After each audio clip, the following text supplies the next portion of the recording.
Anda kembali di Sapa Indonesia Akhir Pekan, masih bersama kita, saudara, ada juru bicara Kementerian Kesehatan Ibu Siti Nadia Tarmizi dan juga Sekretaris Jenderal dari Persatuan Rumah Sakit Seluruh Indonesia atau PERSI, Bu Lia. Saya ke Bu Nadia langsung. Bu Nadia, tadi kita janji juga kepada pemirsa begitu ya, nonton ini, meskipun ini memang saya tahu ini cukup teknis, tapi setidaknya kita punya bayangan. Apa saja sih hal-hal yang memang harus dilakukan? Misalkan seseorang ini terkonfirmasi positif COVID-19 dan ia harus menggunakan layanan telemedicine karena memang tidak bisa ke rumah sakit dan minim gitu ya orang-orang di sekitarnya yang bisa membantu. Silakan Bu Nadia, mungkin hal pertama, first thing first-nya dulu. Iya, baik. Jadi kalau kita berbicara mengenai layanan telemedicine ini, tadi sudah disampaikan oleh Dr. Lia ya bahwa sebenarnya sejak awal pandemi COVID, layanan telemedicine ini kan memang sudah kita luncurkan menjadi salah satu alternatif untuk masyarakat mendapatkan baik itu konsultasi maupun juga pengobatan yang tentunya terbatas ya karena tidak semuanya bisa dilakukan secara telemedicine mengingat memang ada pemeriksaan-pemeriksaan yang harus secara tatap muka dilakukan. Nah, memang kemudian mengatasi hal-hal tersebut banyak kemudian rumah sakit itu membuat layanan konsultasi telemedicine sendiri. Itu tadi yang disampaikan oleh Dr. Lia bahwa kalau memang dia itu adalah pasien dari rumah sakit tersebut yang memang sudah rutin berobat ya, kemudian untuk mungkin karena situasi pandemi agak ragu-ragu untuk datang, maka bisa mendapatkan layanan telemedicine yang langsung antara rumah sakit ataupun pasien tersebut dengan pasien tadi. Nah, yang kedua adalah memanfaatkan layanan telemedicine yang disediakan oleh platform-platform telemedicine ya. Kita tahu kan layanan telemedicine itu banyak sekali ya, mulai Halodoc, Alodoc, YesDoc, Klik Dokter, Sehatku, Klinikgo, kemudian Link Media Sehat, Pro Sehat, Getwell, itu semua layanan-layanan telemedicine yang platformnya berbasis secara swasta ya. Nah, ini juga bisa diakses oleh masyarakat tentunya, artinya bukan hanya untuk layanan COVID, tetapi untuk konsultasi yang sifatnya juga bisa dilakukan yang tadi Dr. Lia sampaikan, yang melayani juga dokter, ada perawatnya, kemudian juga tadi kalau ada hasil-hasil pemeriksaan laboratorium, karena kan mungkin masyarakat kan ada juga yang misalnya demam, mereka periksa ke laboratorium, terus bingung nih dapetin obatnya seperti apa. Nah, ini kemudian bisa menggunakan layanan telemedicine ini yang kemudian juga hasil laboratorium tadinya harus diupload seperti itu ya ke layanan telemedicine. Dan nanti kalau memang tidak membutuhkan pemeriksaan secara langsung, bisa juga dilakukan pemberian obat-obatan sementara. Nah, pola ini juga yang dilakukan untuk khususnya mendukung layanan pasien COVID-19 yang akan melakukan isolasi mandiri. Jadi layanan telemedicine yang kita luncurkan kemarin itu khusus untuk layanan telemedicine untuk pasien yang melakukan isolasi mandiri. Karena tadi kan melengkapi sebenarnya yang selama ini kita lakukan secara tatap muka, artinya yang konfirm positif itu datang ke puskesmas atau melalui satgas yang kemudian diberikan juga obat-obatan untuk mendukung selama isolasi mandiri ini atau monitoring seperti itu ya selama isolasi mandiri. Nah, jadi untuk layanan telemedicine yang kita luncurkan ini pertama kali memang harus memeriksakan ke laboratorium yang tadi terafiliasi di Kementerian Kesehatan, dan ini baru di Provinsi DKI Jakarta yang kita lakukan. Oke, setelah mendapatkan hasil PCR dari lab yang terafiliasi dengan Kemenkes, nanti akan mendapatkan notifikasi, betul Bu ya? Iya, betul. Karena nanti itu akan terkoneksi lah secara langsung. Jadi masyarakat tinggal menunggu saja ya, karena akan ada WhatsApp begitu dari Kementerian Kesehatan yang pertama dia mengetahui bahwa data dia positif ya, dia adalah kasus yang positif, kemudian mendapatkan WhatsApp dari Kementerian Kesehatan yang akan memberikan link dan kode sebenarnya untuk nanti pada saat memasuki layanan telemedicine di 11 platform tersebut, itu akan bisa teridentifikasi sebagai pasien program Kementerian Kesehatan. Oke, setelah itu Ibu mungkin bisa dikoreksi kalau saya salah. Tadi sempat juga browsing sedikit. Ini hasil PCR positif, swab PCR begitu ya, harus menunjukkan 7 hari ke belakang, itu betul ya Bu ya? Iya, artinya hasil swab yang positif itu bisa sampai dengan 7 hari ke belakang. Bisa sampai 7 Ataupun hari, oke. iya, ataupun 2 hari kalau untuk pemeriksaan antigen.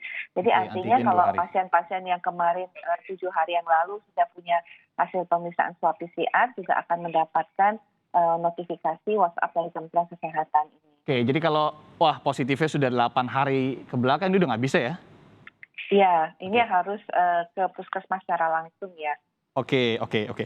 Nah, kalau untuk konsultasi sendiri Bu, ini berarti, tidak pasti mendapatkan resep ya? Kalau memang dikira begitu oleh dokter yang, melakukan telekonsultasi atau telemedicine ini harus mendapatkan resep atau obat, nanti akan diberikan resepnya begitu ya? Kalau untuk pasien COVID-19 Mhm. yang sudah jelas tidak bergejala ya, nanti kan akan ada telekonsultasi. Yang seperti dokter Lia sampaikan akan ditanya-tanyakan, kemudian apakah ada gejala atau tidak ya. Tapi kalau memang tidak ada gejala sama sekali, tidak ada komorbid ya, itu akan mendapatkan tadi obat untuk isolasi mandiri yang isinya itu adalah vitamin, terdiri vitamin C, D, E, dan vitamin zinc Oke. untuk dia melakukan isolasi mandiri selama 10 hari. Obat dan vitamin ini gratis juga atau ada daftar obat tertentu yang hanya, obat-obat ini saja nih misalkan yang gratis, kalau vitamin enggak gitu? Ya, jadi ada 2 yang kita berikan secara gratis untuk obatnya. Yang pertama adalah kalau OTG itu kan kita tahu standarnya hanya mendapat dukungan untuk vitamin ya. Jadi Ya, kita berikan vitamin saja. Tapi oke. kalau dengan gejala ringan tanpa sesak ya Mas Irenda, karena yang gejala ringan dengan sesak itu sudah indikasi harus ke rumah sakit atau puskesmas Ya, ya. Jadi kalau dia tidak sesak, hanya batuk, pilek, kemudian sakit-sakit semua badannya ya, tapi tidak ada keluhan sesak, akan diberikan obat yang paket B. Paket B itu terdiri selain vitamin, juga akan diberikan obat-obat seperti antibiotik maupun antivirus ya, akan mendapatkan azitromisin, oseltamivir, dan paracetamol jika oke. diperlukan. Nah, itu semua diberikan gratis. Di luar daripada obat-obat tersebut, mungkin ada yang diinginkan oleh masyarakat ya untuk mendapatkan obat Oke. lain, mungkin ya obat pileknya atau apa itu memang harus membeli sendiri. Oke, sebenarnya pasien tidak perlu repot-repot memikirkan itu ya kalau memang tidak ada obat yang diinginkan dan untuk pengantarannya pun tadi dikatakan oleh Bu Nadia ini akan kalau sudah prosedurnya semua sampai resepnya keluar, obatnya pun nanti akan dikirimkan secara, gratis begitu ya, tidak perlu menebus sendiri gitu? Betul, jadi Oke. nanti setelah telekonsultasi kan ada resep digital yang dikeluarkan oleh telemedicine tadi. Nah, Mhm. nanti setelah resep tersebut di-download, kemudian pasien itu mengirimkan WhatsApp ke salah satu gerai dari apotek Kimia Farma. Itu sudah kita sampaikan juga melalui WhatsApp tersebut di-upload ya resep digital tadi, dan nanti akan dikirimkan bersama dengan resep juga kita harus menyertakan KTP dan alamat pengiriman ke Oke. WhatsApp Kimia Farma yang kita berikan tadi. Nah, nanti akan dikirimkan secara langsung melalui si cepat. Oke, baik. Semoga juga ini cukup jelas bagi masyarakat begitu ya. Nah, untuk ke Bu Lia berikutnya, Bu Lia ini layanan baru, telemedicine. Sebenarnya tidak baru-baru banget sih. Tadi Bu Lia menyebutkan dari 2019.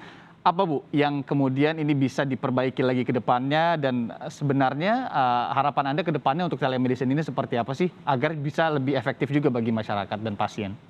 Iya, jadi telemedicine itu kan ada 2 macam ya, kalau yang sekarang-sekarang ini kita lihat. Ada telemedicine yang dalam arti kata pasien itu ada satu keluhan dan dia ingin mengkonsultasikannya dengan dokter, atau ada orang yang mengkonsultasikan untuk isoman, untuk Oke. isolasi mandiri.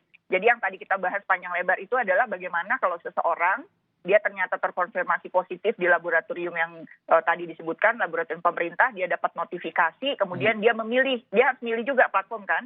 Dia Oke. pilih platform, baru konsultasi, baru artinya ada obat sesuai dengan kondisi dia. Nah, ada lagi yang lain, yaitu konsultasi ini bisa dilakukan juga rumah sakit. Ya. Nah, kalau rumah sakit biasanya lebih luas, karena kalau rumah sakit ini tidak tergantung dari laboratorium mana yang dipilih kan, artinya di mana saja, dan dia boleh menyampaikan ini juga sama seperti tadi, tapi kita memang ketat banget, jangan sampai diberikan obat tidak sesuai dengan kondisi medis. Mhm. Kita tahu kan banyak sekali nih sekarang orang semua pengen minum obat antivirus gitu, padahal belum tentu semua orang itu kan butuh antivirus. Maka Fasiankes yang bersangkutan tuh harus melakukan bukan audit ya, artinya ada kontrol terhadap pelaksanaan telemedicine ini. Jadi kita jangan membiarkan juga, karena kalau kita tidak kontrol, saya khawatir contoh ya, kalau dia tidak punya SIP atau STR kan nggak tahu tuh pasien ya, apakah ini benar nggak nih dokternya punya. Nah jadi artinya kalau kami menganjurkan baiknya tuh ada kaitannya dengan Fasiankes. Kalau ada efek samping, kalau ada apa, dia bisa tahu kemana dia mesti merujuk begitu. Pasienkes terdekat dari tempat tinggalnya begitu ya? Enggak, ya maksud saya gini, orang yang berkonsultasi ini dia harus punya Fasiankes. Dokternya itu harus punya, dia tuh ada di mana bekerjanya. Jangan orang yang tidak jelas dan kemudian pada waktu kita mau menanyakan entah itu efek samping atau apa, kita sulit untuk mencari orang tersebut. Jadi harus ada identitas yang jelas dari orang yang dikonsultasikan tersebut. Jadi pasien itu mendapatkan jaminan. Ya kan, kita khawatir juga kan kalau misalnya sekarang ada platform banyak sekali, tetapi platform ini tidak melaporkan misalnya kepada pemerintah atau kepada ID atau kepada siapa. Ini khawatirnya nanti akan meluas tetapi tidak terkontrol. Nah, kita kan punya tanggung jawab nih, seperti rumah sakit, atau mungkin Kementerian Kesehatan punya tanggung jawab terhadap mutu pelayanan telemedicine ini. Nah, jadi kita mohon untuk gimana caranya tetap harus ada berkala gitu ya, mengecek siapa saja yang melakukan konsultasi, kemudian apa yang sudah dilakukan, mungkin secara ini aja lah, secara random begitu ya. Bu Lia, Anda melihat terakhir mungkin singkat, Bu Lia maaf, singkat mungkin bagaimana Anda melihat bisa kontrol ini bisa berjalan dengan secara baik begitu? Ya, jadi harus ada ya dari entah itu mutu rumah sakit atau apa yang mengkontrol ini. Kalau misalnya asosiasi mungkin itu bisa dilakukan mungkin lewat ID ya. Tapi kalau memang dia itu adalah dalam Fasiankes, kita akan coba dari rumah sakit juga akan menelaah, mencoba apakah ada sistemnya. Paling tidak kita mendapatkan laporan ya. Kalau untuk platform saya rasa itu nanti bisa langsung ke Kementerian Kesehatan melalui Direktorat Mutunya. Kalau untuk yang rumah sakit biasanya kita secara berkala akan menanyakan kepada rumah sakit tersebut apakah ada masalah atau tidak. Mungkin seperti itu. Jadi mutu harus dijaga walaupun telekomunikasi, walaupun telekonsultasi dan telemedicine-nya. Ya, kita tahu ini adalah hal yang juga sebenarnya baru, meskipun tidak baru-baru banget, tapi adaptasi ini masih dilakukan oleh berbagai pihak, dari rumah sakit, kemudian dari Kementerian Kesehatan, dan tentunya dari masyarakat yang menjadi pasiennya sendiri. Tentu kita harapkan layanan baru ini bisa tambah efektif ke depannya dan tambah membantu masyarakat yang kita tahu juga lonjakan pasien COVID-19 ini masih tinggi di Indonesia, tidak hanya di ibu kota begitu ya, dan tentunya bisa laporan masyarakat, Mas. Laporan masyarakat itu penting. Laporan masyarakat kalau ada apa-apa mereka silahkan untuk melaporkan misalnya apakah kepada Kementerian Kesehatan atau kepada Versi. Dan bagaimana kemudian platform-platform ini bisa mengintegrasikan juga laporan-laporan itu agar bisa dievaluasi ke depannya. Sekjen Persi Ibu Lia Partakusuma, kemudian juga jubir dari Kementerian Kesehatan Republik Indonesia Ibu Siti Nadia Tarmizi, terima kasih sekali waktunya pagi ini, pagi-pagi sudah disapa oleh Sapa Indonesia Akhir Pekan. Sehat-sehat selalu. Ya, terima kasih. Assalamualaikum. Sehat semua. Waalaikumsalam warahmatullahi wabarakatuh.